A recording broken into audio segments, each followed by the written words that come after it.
നശിപ്പിക്കപ്പെടും.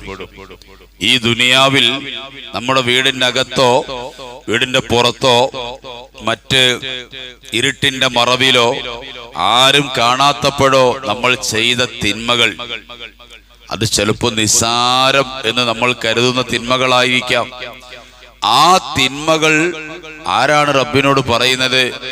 നമ്മൾ ആ ഏത് ഭൂമിയിൽ വെച്ചാണോ നിർവഹിച്ചത് ആ ഭൂമി റബ്ബിനോട് സംസാരിക്കും. സുബ്ഹാനല്ലാഹ്.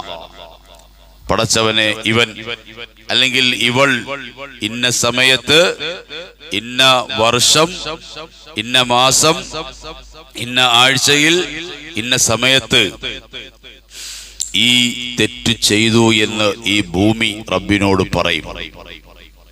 അതാണ് ഖുർആൻ പറഞ്ഞത്, യൗമ ഇദിൻ തുഹദ്ദിസു അഖ്ബാറഹാ. ഭൂമി റബ്ബിനോട് സംസാരിക്കും അത്രേ.